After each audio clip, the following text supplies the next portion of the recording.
Ito idol, para sa'yo. Yung nagtatanong. Apex tool. Ito yung Mio M3 ko. Mio M3S.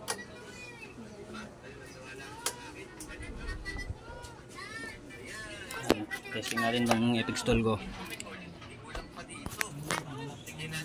Wait lang, wala ko tagahawak eh. Kabit ko muna.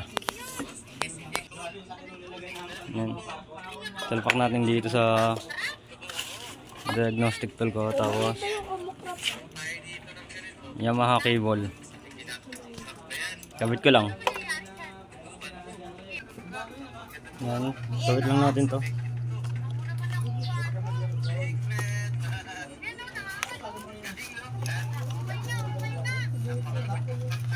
Wait lang, meron ako na ko. Yan, nakakabit na.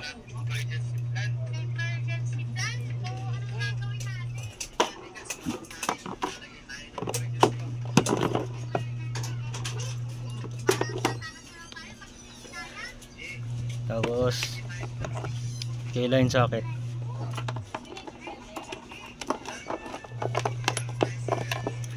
Saksak lang natin to. Yan, nakasaksak na. Musang magbubukas yan. Tapos diagnose. Okay. Punta tayo sa Yamaha. Yan. System select. Control unit. Okay. On susi. Tapos on, okay dito. Off susi. Okay.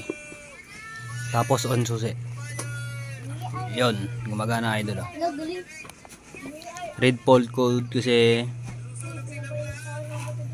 red fault code natin. On susi. Waiting ka lang. Ayan, can't receive normal signal speed sensor kasi wala ako nakakabit na sensor ay na cable sa speedometer. Yan. Yan idol, yung nagtatanong kanina sa akin. Code 42 siya. Yan. Tapos live stream data. Tignan natin yan, all natin. Long press, ay press, tas long press F2, ay F3. Yan, nakikita yung mga parameters niya mga idol. Yon. Okay na idol. Yan, Yamaha Mio M3. Gumagana yung Apex tool natin. Ayan, error code fault 1 ko. Error 42, speedometer sensor. Mio M3S version.